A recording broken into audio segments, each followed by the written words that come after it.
এরে আমার বন্ধু আজকে শ্বশুর বাড়িতে যাইয়া শাশুড়িকে মা বলিয়া ডাকো, আপনার শ্বশুরকে বাবা বলিয়া ডাকো, কত সুন্দর করিয়া ডাক দাও। আর এই দিকে জনম দুঃখী মা তোমার জন্য রাতকে রাত জাগিয়া থাকে, তুমি একটা ভাত ডাক দাও। এরে আমার যুবক ভাই, মার সাথে 4-8টা মুলিন করিয়া শ্বশুর বাড়িতে যাও, আর বিবির কথা শুনিয়া মার সাথে রাগারাগি করো না। না না, রাগারাগি করবা না রে ভাই। এই যুবক কান্না করতেছে আর বলতেছে, ওগো আল্লাহর ওলি, আমার বাবা দুনিয়ার জমিন ছেড়ে বিদায় নিয়ে চলে গেল। এক পর্যায়ে আমার মা আস্তে আস্তে করে আমাকে বড় বানাইলো, আমাকে ভার্সিটিতে পড়াশোনা করাইলো। এরে আমার ভাইয়া বাবারা, ও পর্দার আম্মা জানেরা, দিলের কানটা লাগায় শুলেন। এই যুবক ডেকে ডেকে বলে, ওগো আল্লাহর ওলি, আমি ভার্সিটিতে যখন পড়াশোনা করি একটা মেয়ের সাথে আমার সম্পর্ক হয়, এই মেয়েটাকে আমি বিয়ে করে ফেলি, কিন্তু আমার জনম দুঃখী মাকে আমি জানাই না। আমার মা যখন শুনতে পাইলো, আমি যখন মেয়েটাকে নিয়ে বাসায় চলে গেলাম, আমার মা ডাক দিয়ে কই, বাবা এরে আমার সন্তান, তুমি বিবাহ করে ফেলেছো, ভালো কথা, তোমার কি একবার মনে হয় না, তোমার কি একবার মনটা কই নাই আমি জনম দুঃখী মার সাথে একবার পরামর্শ করতাম? আমি মা তোমার কত কষ্ট করিয়া বড় বানাইলাম, আমি মা তোমার কত কষ্ট করে লালন পালন করলাম। এরে ভাই, একটা পর্যায়ে যুবক এই কথা বলতেছে, ওগো আল্লাহর ওলি, আমার মা আমার বিবাহ মানিয়ে নিছে, কিচ্ছু বলে নাই, কিন্তু আস্তে আস্তে দিন যায়, মাস যায়, কিছুদিন যাওয়ার পরে আমার প্রাণের বিবি আমাকে কান পড়া দেয়। একদিন, 2 দিন, 3 দিন আমি বউয়ের কথা একদিন শুনিয়া মার সাথে রাগারাগি করলাম। আবার একদিন বউয়ের কথা শুনিয়া মার গায়ে আমি হাত তুললাম। যেদিন আমি মার গায়ে হাত তুললাম, আমার জনম দুঃখী মা কান্না করতে করতে বলে, ছেলেরে, এরে আমার সন্তান, তুমি তোমার বিবির কথায় আমি জনম দুঃখী মাকে আজকে তুমি প্রহার করলা, তুমি মারলা, তুমি আঘাত করলা। আজকে যে হাত দিয়া তুমি আমাকে মারলা, এই হাতের ভিতরে এখনো আমি মার চুমুর গ্রাম শোনা যায়। আমি মা কত চুমাইলাম, এই মা এই হাতের ভিতরে শত শত চুমা দিলাম, আমি কত চুমা খাইলাম। এরে আমার সন্তান, আজকে তুমি তোমার বিবির কথায় আমার গায়ে তুমি হাত তুললা। এরে আমার সন্তান, না না, আমার সহ্য হয় নাই। একটা পর্যায়ে জনম দুঃখী মা বলতেছে, এরে আমার সন্তান, আমি তোমার কাছ থেকে বহু দূরে চলে গেলাম। একটা পর্যায়ে মা বলতেছে, এরে আমার সন্তান, আমি আর তোমার কাছে থাকবো না। মা এদিক দিয়ে চলে গেল, এই দিক দিয়ে সন্তান বাড়িতে রয়ে গেল। আমার বন্ধু, আমার ভাইরা রে, একটা পর্যায়ে এই তো সন্তান যে হাত দিয়ে মায়ের গায়ে আঘাত করেছিল, প্রহার করেছিল, আমার বন্ধু একদিন হঠাৎ করে হাতের ভিতরে একটা ফুসকা পড়ে যায়। এই ফুসকাকে উসিলা করে এই সন্তানের হাতের ভিতরে পছন্দ ধরে যায়। এই যুবক ডেকে ডেকে বলে, ওগো আল্লাহর ওলি, এই যুবক ভাই, এই যুবক বলতেছো, গো আল্লাহর ওলি, আমার মাকে আমি মারার পরে আমার হাতের ভিতরে একটা ফুসকা পড়ে যায়। এই ফুসকা থেকে আস্তে আস্তে করে পছন্দ ধরে যায়। আমার হাত আমি কাটতে শুরু করলাম, আমি কাটতে কাটতে কবজি পর্যন্ত চলে আসলো। একটা পর্যায়ে কাটতে কাটতে ডাক্তাররা কাটতে কাটতে গর্দান পর্যন্ত চলে আসছে। ওগো আল্লাহর ওলি, এখন দুনিয়ার আর কোনো চিকিৎসায় কাজ হয় না, কারণ আমি বুঝে গেলাম আমার আগুন লাগছে আসমানে, আমি পানি যদি দেই জমিনে, আগুন লাগছে শরীয়ত পড়ে, আমি আগুন পানি যদি ডালি ঢাকার ভিতরে, না না, আগুন তো নিববে না। এই যুবক ডাক দিয়ে কয়, আল্লাহ, ওগো আল্লাহর ওলি, আমার মায়ের বদ্দুয়া আমার শরীরে লেগে গেছে, এই জন্য আর চিকিৎসায় কোনো কাজ হয় না। এর যুবক ভাইয়া, এই কার কথাটি বলার উদ্দেশ্য হইল মা বাবার মনে কষ্ট দেওয়া যাবে না, মা বাবাকে কষ্ট দেওয়া যাবে না, মা বাবার খেদমত করতে হবে। মা বাবার খেদমত করলে আমার আল্লাহ খুশি হইয়া জান্নাতের মালিক বানায় দিবে। একটু জোরে জোরে পড়া যাবে কি সুবহানাল্লাহ।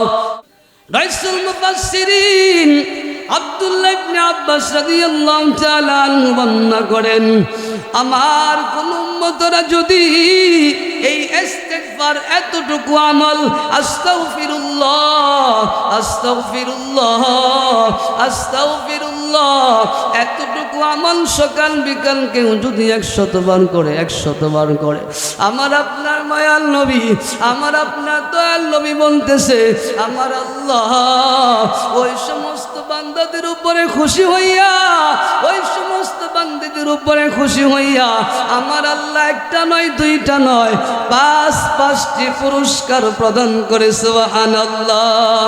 এরে আমার বন্ধু ভালো করে বুঝবেন, ও আমার পর্দার আড়ালের আম্মা জানেরা ভালো করিয়া বুঝবেন, আস্তাগফিরুল্লাহ এতটুকু শব্দ কেউ যদি সকাল বিকাল 100 বার পাঠ করে, কম পক্ষে 100 বার পড়ে, আমার আল্লাহ খুশি হইয়া তাদেরকে 5টি পুরস্কার প্রদান করে।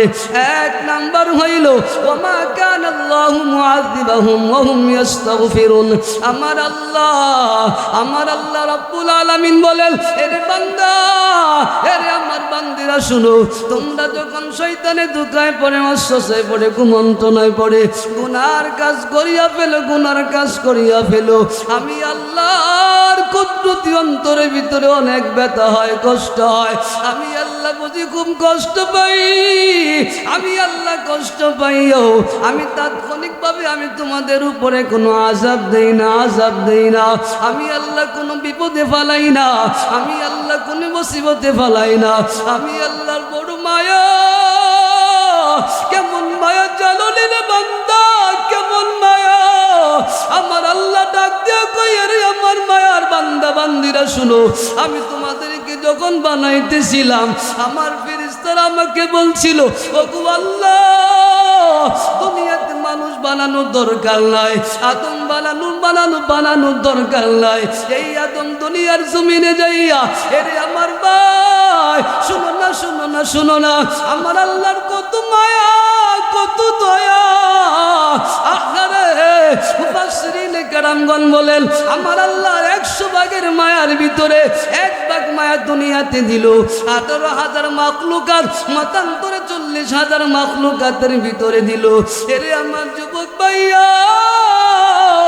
এই 1 ভাগ মায়া পাইয়া জনম দুঃখী মা তার সন্তানের জন্য কি করে, প্রচন্ড শীতের মৌসুমে কনকনে শীতের ভিতরে আমি আপনি ছোটবেলায় ডান দিকে প্রস্রাব করে দিলে বাম দিকে শুয়ায় দিত। এরে আমার বাবা বাম দিকে প্রস্রাব করে দিলে ডান দিকে শুয়ায় দিত। একটা পর্যায়ে উভয় দিকে প্রস্রাব করে ভিজাইয়া দিলাম। আমার আপনার জনম দুঃখী মা একটা পর্যায়ে ভিজা জায়গার ভিতরে শুইয়া আমাকে আপনাকে শুকনা জায়গার ভিতরে শুয়ায় দেয়। আমার আল্লাহ ডাক দিয়ে কই, বান্দা বান্দিরা শুনো, আমি আল্লাহর কেমন মায়া, আমি আল্লাহর 1 ভাগ মায়া দুনিয়াতে দেওয়ার কারণে মা তার সন্তানের জন্য কত কিছু করে।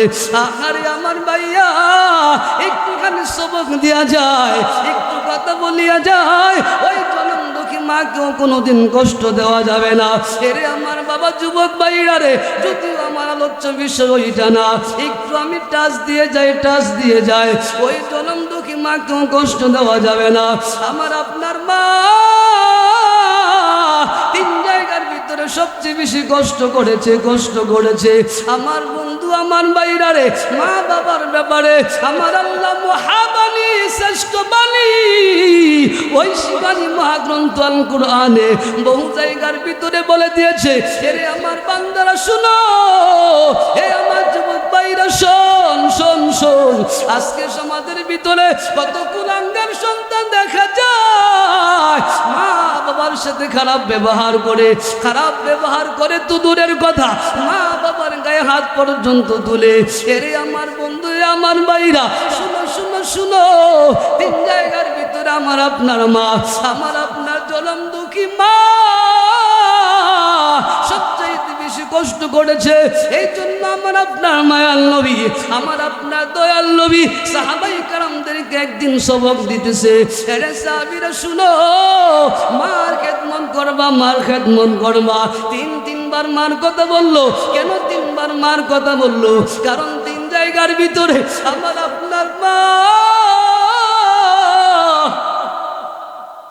সবচাইতে বেশি কষ্ট করেছে রে বাবা। একটা বোঝে আমি আপনি যখন মায়ের গর্ভে চলে আসলাম, আমি আপনি যখন আস্তে আস্তে করে বড় হইতে শুরু করলাম, 7-8 মাসে যখন চলে আসলাম, আমার আপনার মা প্রচন্ড ক্ষুধার যন্ত্রণায় প্লেটটা নিয়ে বসে, খাবার নিয়ে বসে। আমার আপনার মা খাবার খাইতে পারে না।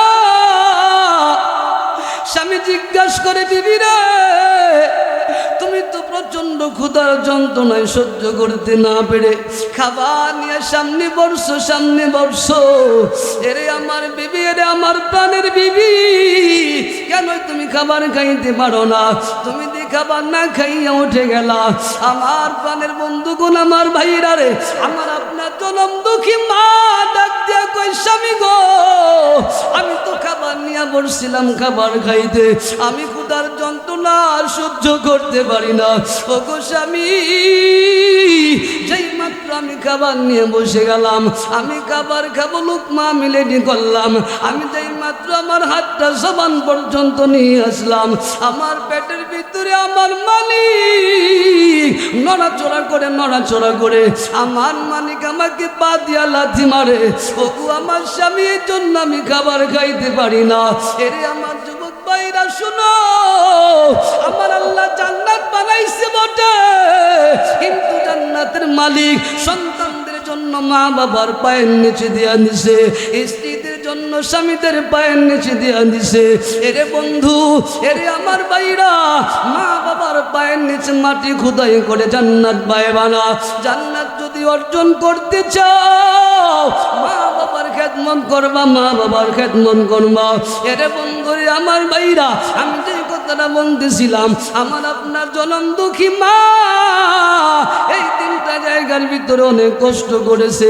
আমার আপনার মা খাবার খাইতে বইও খাবার খাইতে পারে না, দুকড়ে কান্না করে, একটা পর্যায়ে খাটের এক কোনায় শুইয়া কান্না করে, আওয়াজ করিয়াও কান্না করতে পারে না। আখার বাইরে মানুষ শুনতে পারে, পুরুষেরা শুনতে পারে। আমার আপনার জনম দুঃখী মা জিহ্বায় কামড় দিয়া আস্তে আস্তে করে কান্না করে, এটা যুবক ভাই পা 2টা বাড়ায় দে, আমি তোর পায়ে হাত রাখিয়া বলে দেয়, এরে যুবক ভাই, ও আমার কলিজার টুকরা ভাইরা, না সেই মাকে কষ্ট দিবা না। আমার আপনার মা আহারে দুকড়ে কান্না করে, আহারে বাবা জিজ্ঞাসা করে, ও গো আমার প্রাণের বিবি খাবার খাইবা না? স্বামী আমার খাবার খাইতে পারবো না। এটা বন্ধু, পেটের ভিতরে এত কষ্ট দিয়েছি। আবার যখন আমার আপনার মা প্রসব বেদনা শুরু হয়ে যায়, এ 7 আসমান 7 জমিন মনে হয় আমার আপনার জনম দুঃখী মা মাথার উপরে ভেঙে চলে আসে। এরে যুবক ভাই শুনো, হে আমার যুবক ভাইরা শুনো, দিনটা লাগাইয়া শুনো, কানটা লাগাইয়া শুনো।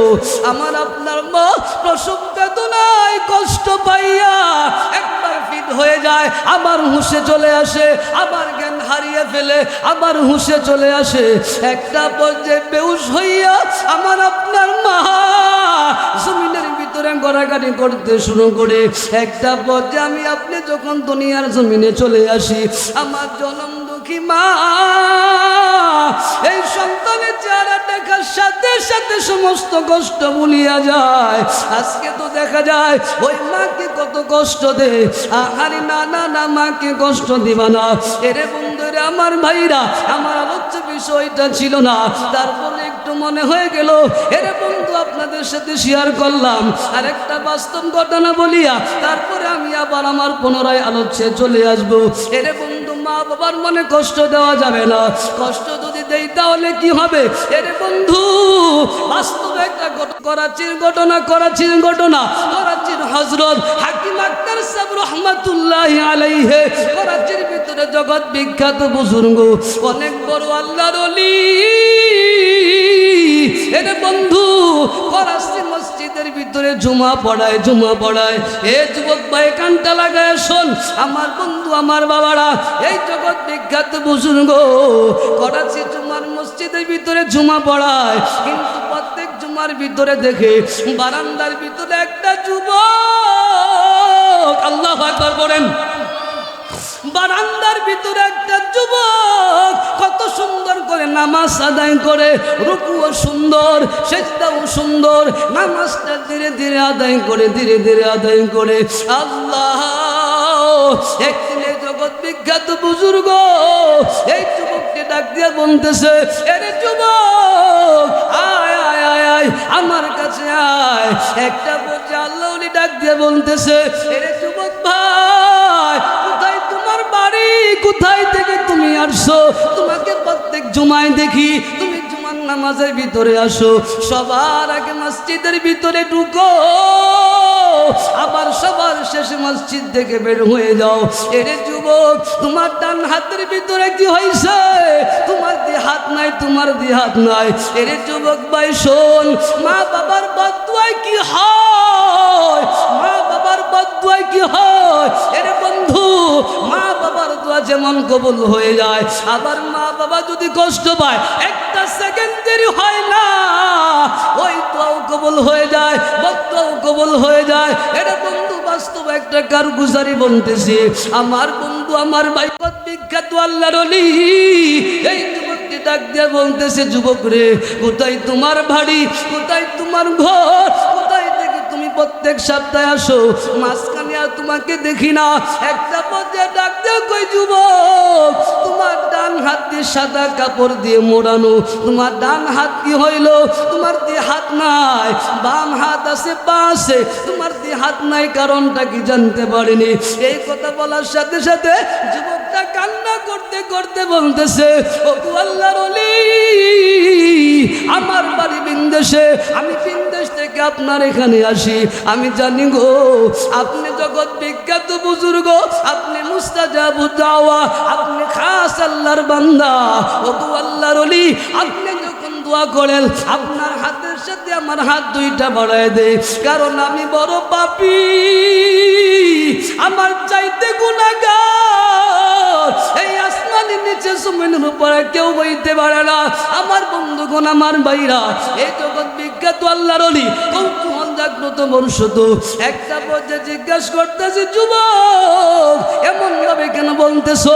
তোমার কি হয়েছে বলো। এবার যুবক ডাক দিয়ে কই, হুজুর আমার জীবনে সবচাইতে বড় একটা ঘটনা ঘটে গেছে, আমার জীবনে একটা কারগুজারি ঘটে গেছে। ওগো আল্লাহর ওলি আমি যখন আমার মায়ের গর্ভে ছিলাম, আহারে আমার মায়ের গর্ভ থেকে আমি যখন দুনিয়ার জমিনে আসলাম, আমার মা কত কষ্ট করে আমার জন্ম দিল। আমি দুনিয়ার জমিনে আসার পরে কিছুদিন পরে আমার বাবা দুনিয়া থেকে বিদায় নেয়। এরে যুবক ভাইয়া শুনো, মা বাবার বদদুয়া কিভাবে কাজে লেগে যায়। এই যুবকটা আল্লাহর ওলিকে ডেকে বলে, ও আল্লাহর ওলি আমি আমার মায়ের গর্ভ থেকে যখন আমি দুনিয়ার জমিনে আসি, এর কিছুদিন পরে আমার বাবা দুনিয়ার জমিন ছেড়ে বিদায় নিয়ে চলে যায়। আমার জনম দুঃখী মা আমাকে আস্তে আস্তে করে কোলে পিঠে করে আমারে বড় করলো। মানুষের বাসায় কাজ করিয়া, মানুষের দাঁড়ে দাঁড়ে যাইয়া, ভিক্ষা করিয়া, মানুষের কাছে চাইয়া আমাকে বড় করতে শুরু করলো। এই দিক দিয়ে আমার নানির বাড়ি থেকে, আমার নানার বাড়ি থেকে আমার মামারা চলে আসলো, আমার নানা চলে আসলো আমার মাকে নেয়ার জন্য। আমার মা ডাক দিয়ে কই, বাবা আমি আমার স্বামীর বাড়ি থেকে যাব না, কারণ আমার আল্লাহ আমাকে একটা মালিক দিয়েছে, এই সন্তানের চারা দিকে তাকাইয়া আমি আমার জীবন যৌবন শেষ করে দিব। এটা যুবক ভাই শোন, মা কেমন মায়া করে, কেমন মহাব্বত করে। মার মতো ভালো কেউ দুনিয়ার জমিনে ভাসবে না, বাবার মতো ভালো দুনিয়ার জমিনে কেউ ভাসবে না। মা বাবার চাইতে যে বেশি ভালোবাসে সে তো মানুষ নয়, রাক্ষস রে বাবা।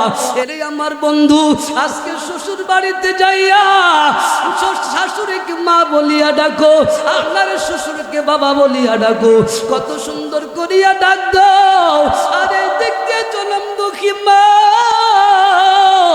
তোমার জন্য রাতকে রাত জাগিয়া থাকে, তুমি একটা ভাত ডাকতো। এরে আমার যুবক ভাই, মার সাথে চারাটা মলিন করিয়া শ্বশুর বাড়িতে যাও, আর বিবির কথা শুনিয়া মার সাথে রাগারাগি করো না। না না, রাগারাগি করবো না রে ভাই। এই যুবক কান্না করতেছে আর বলতেছে, গো আল্লাহর ওলি, আমার বাবা দুনিয়ার জমিন ছেড়ে বিদায় নিয়ে চলে গেল। এক পর্যায়ে আমার মা আস্তে আস্তে করে আমাকে বড় বানাইলো, আমাকে ভার্সিটিতে পড়াশোনা করাইলো। এরে আমার ভাইয়া বাবারা, ও পর্দার আম্মা জানেরা, দিলের কানটা লাগায় শুনলেন।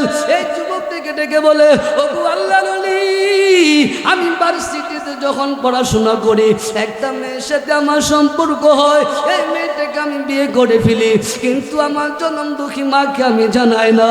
আমার মা যখন শুনতে পাইলো, আমি যখন মেয়েটাকে নিয়ে বাসায় চলে গেলাম, আমার মা ডাক দিয়ে কই, বাবা এরে আমার সন্তান, তুমি বিবাহ করে ফেলেছো, ভালো কথা।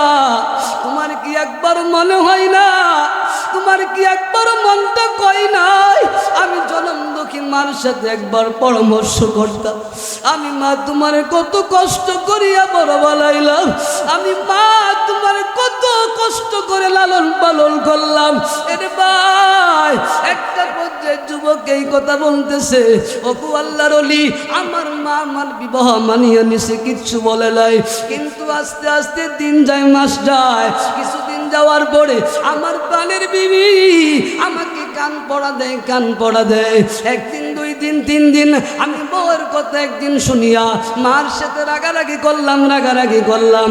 আবার একদিন বউয়ের কথা শুনিয়া মার গায়ে আমি হাত তুললাম।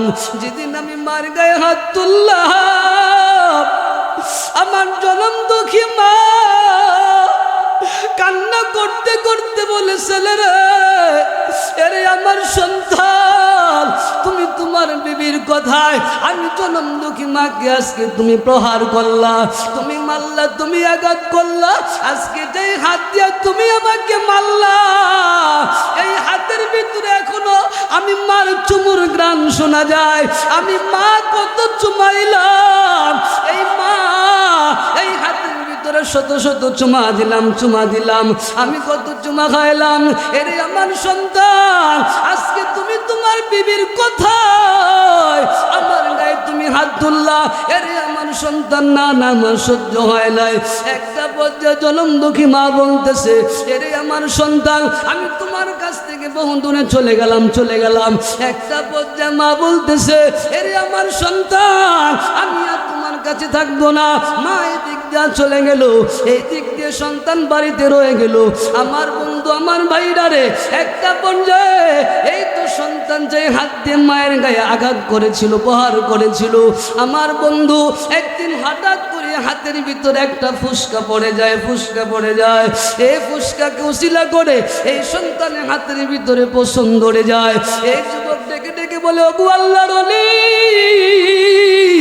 এই যুবক ভাই, এই যুবক বলতেছ, গো আল্লাহর ওলি, আমার মাকে আমি মারার পরে আমার হাতের ভিতরে একটা ফুসকা পড়ে যায়। এই ফুসকা থেকে আস্তে আস্তে করে পছন ধরে যায়। আমার হাত আমি কাটতে শুরু করলাম, আমি কাটতে কাটতে কবজি পর্যন্ত চলে আসলো। একটা পর্যায়ে কাটতে কাটতে ডাক্তাররা কাটতে কাটতে গর্দান পর্যন্ত চলে আসছে। ওগো আল্লাহর ওলি, এখন দুনিয়ার আর কোনো চিকিৎসায় কাজ হয় না, কারণ আমি বুঝে বুঝে গেলাম আমার আগুন লাগছে আসমানে, আমি পানি যদি দেই জমিনে, আগুন লাগছে শরীয়ত পড়ে, আমি আগুন পানি যদি ডালি ঢাকার ভিতরে, না না আগুন তো নিববে না, নিববে না।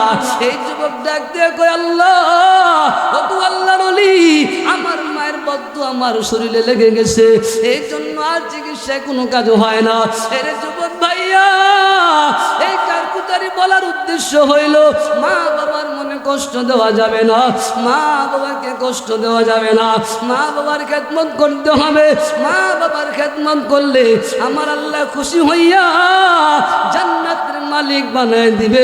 একটু জোরে জোরে পড়া যাবে কি সুবহানাল্লাহ?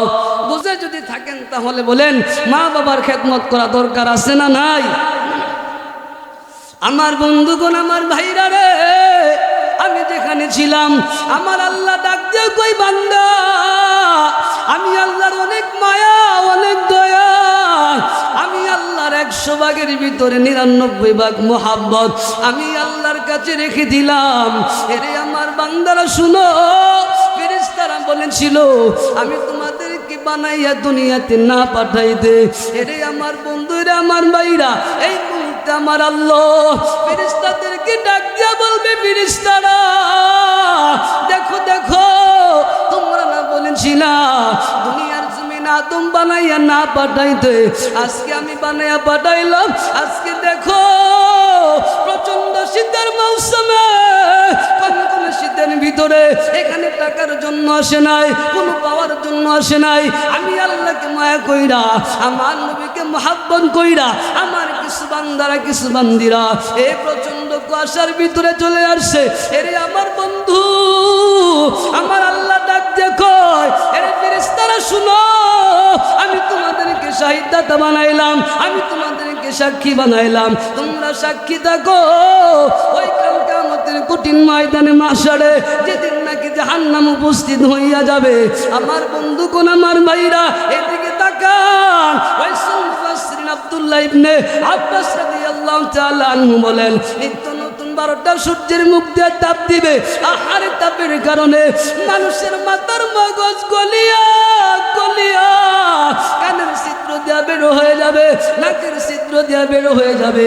ওই কাল কিয়ামতের কঠিন ময়দানে মাশারে একটা পর্যায়ে গুনাহ করার কারণে, গুনাহের কারণে গুনাহগার বান্দারা গামের ভিতরে সাঁতরাইতে থাকবে, গামের পানির ভিতরে সাঁতরাইতে থাকবে। এরে আমার বন্ধু, সূর্যের তাপের কারণে ঘাম ঝরতে ঝরতে ঝরতে ঝরতে পায়ের তালু পর্যন্ত চলে আসবে, একটা পর্যায়ে হাঁটু পর্যন্ত চলে আসবে, আহারে তুতি পর্যন্ত চলে আসবে। আবার গুনাহগার বান্দারা, গুনাহগার বান্দিরা কেউ কেউ সাঁতরাইতে থাকবে। আমার আল্লাহ ডাক দেওয়া কয়, এরে ফেরেশতারা তোমরা সাক্ষী থাকো, আমি তোমাদেরকে সাক্ষী বানাইলাম। ওই কাল কিয়ামতের কঠিন ময়দানে মাশারে আজকে যারা আমি আল্লাহকে পাওয়ার জন্য, আমার বন্ধুকে পাওয়ার জন্য কিছু আশা করে নাই, স্বার্থ হাসিলের আশা আসে নাই, তারা এত প্রচন্ড শীতের মৌসুমে আসছে। এরে আমার ফেরেশতারা শুনো, আমি আল্লাহ তোমাদেরকে সাক্ষী বানাইলাম, তোমরা সাক্ষী থাকো। ওই কাল কিয়ামতের কঠিন ময়দানে মাশারে আমি আল্লাহ ওই সমস্ত বান্দা বান্দীদেরকে আমি আল্লাহ আরশে আজিমের নিচে স্থান বানায় দিব। সুবহানাল্লাহ। এরে আমার বন্ধুরা, আমার বাবারা, বসে যদি থাকেন তাহলে বলেন ওই আল্লাহর হুকুম মানার দরকার আছে না নাই? আমার বন্ধু, আমার ভাইরা রে, এক নম্বরে বলেছিলাম বেশি বেশি দুরূদ শরীফ পড়তে হবে, 2 নম্বরে বলেছি বেশি বেশি ইস্তেগফার পড়তে হবে, 3 নম্বরে বলেছিলাম বেশি বেশি কোরআন তেলাওয়াত করতে হবে। এই 3টি কাজ আমরা করব কি করব না বলেন? দুরূদ শরীফ পড়বেন, বেশি বেশি দুরূদ পড়বেন, মা বাবার খেদমত করবেন। রাজি আছেন ইনশাল্লাহ? কাদের বাপ মা আছে হাত তুলে? মাশাআল্লাহ, মাশাআল্লাহ, মাশাআল্লাহ, হাত নামান। আল্লাহ পাক আমাদের সবাইকে মা বাবার খেদমত করে দুনিয়া থেকে বিদায় নেওয়ার তৌফিক দান করুন। মা সন্তুষ্ট থাকা অবস্থায় হয় মা বিদায় হোক, আর না হয় আমার উপরে সন্তুষ্ট থাকা অবস্থায় আমি বিদায় হই, অর্থাৎ উভয়ে যেন মা বাবাকে সন্তুষ্ট করতে পারে সেই তৌফিক দান করুন। আমার ভাইয়েরা, আমার মহল্লাবাসী শুনেন, তিনটা আমল আমি প্রথমেই বলেছি। 1 নম্বরে দুরূদ শরীফ পড়বেন, 2 নম্বরে ইস্তেগফার বেশি বেশি পড়বেন। ইস্তেগফার পড়লে আস্তাগফিরুল্লাহ, আমার সাথে একটু পড়েন, আস্তাগফিরুল্লাহ আস্তাগফিরুল্লাহ। এই আস্তাগফিরুল্লাহ এটা সবাই পারেন না? সবাই পারেননি? এখানে এমন কেউ আছেন যে এটা পারেন না? পারেন না সবাই? এই আস্তাগফিরুল্লাহ পড়লে 5টা পুরস্কার বলছিলাম। 1 নাম্বার, ওমা কানাল্লাহু মুআযিবাহুম ওয়া হুম ইস্তাগফিরুন। গুনাহ করার কারণে তাৎক্ষণিক আল্লাহ পাক আমাদের উপরে আযাব দিবে না। মামনাদি বুবাই হইছেন কন্যা জুড়ে সুবহানাল্লাহ। 2 নাম্বার, অমিন কুল্লি হাম্মিন ফারজা। সব রোগের ওষুধ আছে, কোন রোগের ওষুধ নাই? টেনশনের। কোন রোগের ওষুধ নাই? টেনশনের। আল্লাহ পাক এই ইস্তেগফারকে উসিলা করে আমাদের সবাইকে সকল প্রকার পেরেশান চিন্তা থেকে মুক্ত রাখবে। জোরে কন্যা সুবহানাল্লাহ।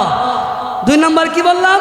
সমস্ত টেনশন থেকে দূরে রাখবে। 3 নাম্বার, ওমা মিন দাব্বাতিন ফিল আরদি ইল্লা আলাল্লাহি রিজকুহা। 3 নম্বরে, সকাল থেকে সন্ধ্যা, সন্ধ্যা থেকে সকাল পর্যন্ত অক্লান্ত পরিশ্রম করে যাচ্ছি, দুস্থ পরিশ্রম করে যাচ্ছি, নিজের ভূমি মাতৃভূমি প্রিয় ভূমি ছেড়ে প্রবাসে পাড়ি দিচ্ছি। কিসের জন্য? রিজিকের জন্য। কিসের জন্য?